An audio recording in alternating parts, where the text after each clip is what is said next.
Good morning, everyone. Thank you for joining us. It is Wednesday, August 30th. We do this Facebook Live every morning, of course. We're going to talk about the weather in just a second, but a reminder, you can find us on your Facebook feed anytime throughout the day. 8 o'clock is when we usually go live. You can also find us on our Inform YouTube channel, also on your favorite podcast platform as well. Just go to inform.com/podcast to take advantage of that. So let's talk about the weather, because today is another kind of hazy day, but also we're mixed in some fog this morning. Yeah, fog this morning. Of course, a little bit of smoke, not as bad as yesterday, but it's still around. If you're still sensitive to it, stay inside today. And we're kind of going to be dealing with this smoke for not only today, but also tomorrow. As we yesterday had that north breeze that brought it down from Canada down here to us. And now we're starting to pick up a south breeze later on today into tomorrow, which will bring that smoke right back. So we're dealing with more of that smoke today, unfortunately. Yeah. Otherwise, temperatures in the low 80s, coming a little bit breezy this afternoon. That south breeze, so about 10 to 15. Okay. And then overnight tonight could be a thunder shower or two. No severe weather, nothing close to that. Just a straight thunder shower along a warm front. As we go into your day tomorrow, a few more thunder showers, temperatures warming up into the upper 80s.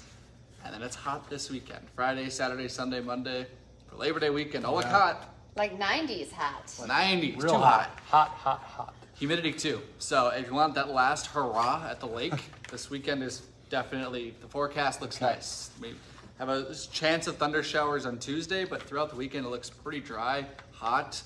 A good last weekend to enjoy the lake cabin if you're, have that option. Yeah. It's definitely a good weekend to do it. Absolutely. It's going to be hot out there for sure. Good stuff. Yep. One more thing, Idalia. Talk about that quickly too. Yeah. It made landfall this morning at 6:45 our time, 7:45 Florida time. As a Category 3 hurricane, it intensified to a Category 4 at about 4 a.m.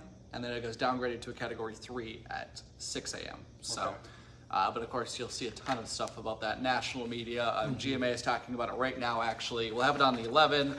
That'll be the big story for the next few days, just as it made landfall. And for sure. See all those damage reports. So.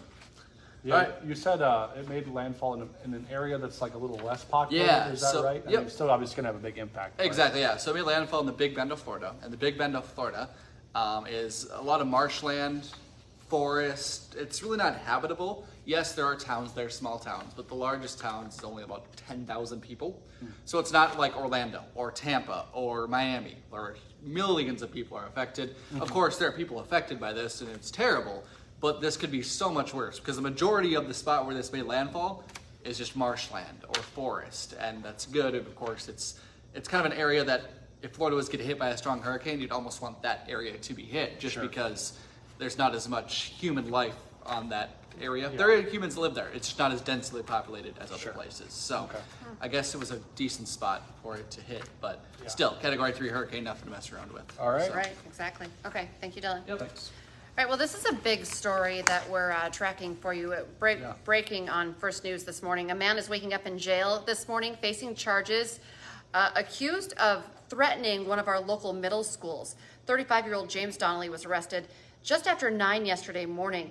The Cass County Sheriff's Office received a tip, they say, from the FBI about a shooting threat, so very serious. Heritage Middle School in Horace was was where that threat was targeted at. Cass County deputies, along with a West Fargo school resource officer, immediately went to the school for security. At that time, the sheriff's office, along with U.S. Marshals, were able to find Donnelly. They say he was at a Fargo hotel. That's where they arrested him. At the time of his arrest, they tell us he had no weapons. They were able to arrest him. He's now facing charges of terrorizing. He also had an outstanding warrant. And I know you have a part of this relating to the family as well, but this happened yesterday morning. The Cass County Sheriff's Department also didn't even release any information until after 10 last night. Yeah, so this is kind of, beyond the surface of the story, which is the threat, of course. We dig a little deeper, and a lot of parents of those middle school students are kind of upset about how late they were notified about what was taking place at the school, or what had taken place at that point. There was an email sent out to parents. It did not go out until almost 6 last night, which of course was several hours, many hours after the incident had happened. So this morning we are working to learn why exactly there was this delay in information and it being shared with families. Yeah, and of course we're working to find out when Donnelly will be in court as well. And once we are able to dig into the court documents a little bit more, we're hoping to find out more information as well. The Cass County Sheriff's Department did release a lot of information. It just was a little bit much later in the day, so we're kind of still trying to sift through all of that. We did have his mugshot this morning. You can read more on this on inforum.com right now, but of course we'll have updates throughout the day on our newscast here on WDAY as well. Today, a big day for students up in Grand Forks. Yeah. So back to school for those kids. Some of those kids, we should say, they kind of do a staggered start in Grand Forks. K through 9 starts today. Here in about 10-15 minutes. The elementary schools will start 8:25 in the morning. They go till 3. Middle school about 8:40 to 3:30. Freshmen already started their day about 8 o'clock. They'll be done at 3. When I say staggered, that's because the 10th through 12th graders won't start until tomorrow is their first day. Yeah, but so no. one more day of summer for them. Yeah, and then that's it. Yeah, all right. Today, also, some people living in East Grand Forks are going to be without power for a couple of hours. Their scheduled power outage for part of the city starting at 9 o'clock this morning, so about 50 minutes from now. It's the area of 20th Street, 18th Street Northwest, between 8th Avenue Northwest and 14th Avenue Northwest. If you live in that area, you could be affected by the outage. It's for system maintenance. The good news, it's only expected to last about 2 hours, so maybe hopefully you're out of the house during that time. A man who's accused of murdering his wife is expected to be in court today for the first time.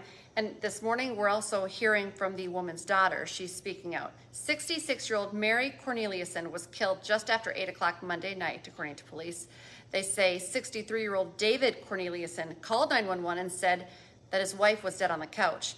According to court documents, David told police that he shot his wife with a pistol during a verbal argument. He initially would not go outside, saying there was nothing to talk about, but once police arrived, he did surrender without incident. Now, WDAY News reporter Matt Henson is on this story, and he actually got a statement from Mary's daughter. It's a powerful statement, in part, saying her mom didn't deserve this and that she was a strong, resilient woman. David is facing charges for second-degree murder. Yeah, and if you want to read more about that story, more of what Matt talked about with Mary, you can read her full statement and some more details on inform.com right now as well. Right now, an investigation is underway into what led to a train and a semi-truck colliding in Minnesota. The crash happened at about 6:15 last night, about 6 miles northeast of Humboldt in Kitson County. WDAY has learned that 2 men are in the hospital right now, one with severe injuries. We're working to find out exactly how they're doing this morning. The accident scene is currently shut down and blocked off for the investigation, which is being done by Canadian Pacific and the State Patrol. Today, Senator John Hoeven will be in Grand Forks. He's set to make a big announcement about the Sky Range project, which will play a key role in testing hypersonic missiles. You've probably been following this. Hoeven just announced that Fargo's Reaper Operations Center will be part of that new program. 27 Global Hawks in Grand Forks will be repurposed to track these missiles during testing, sending data back to this secure processing center in Fargo. It was installed at the North Dakota Air National Guard base just a few years ago. All right, today on Hot Mic with Don Mizzo, the Twins have their largest lead of the season in the American League Central. Dick Bramer will join the show from Target Field to chat about a potential postseason run.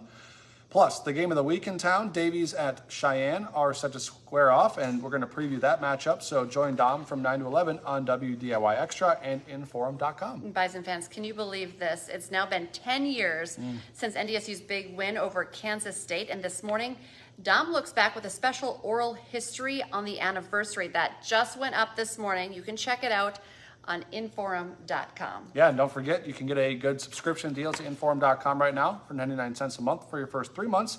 Get an all-access pass to Inforum.com. You can read Dom's stuff there, as well as get lots of other local news. And remember, our next newscast coming up here at 11 this morning, and then we have you covered this afternoon, 4, 5, 6, 9, and 10, and we'll be back tomorrow morning from 5 to 7. Enjoy your day, folks. Bye-bye.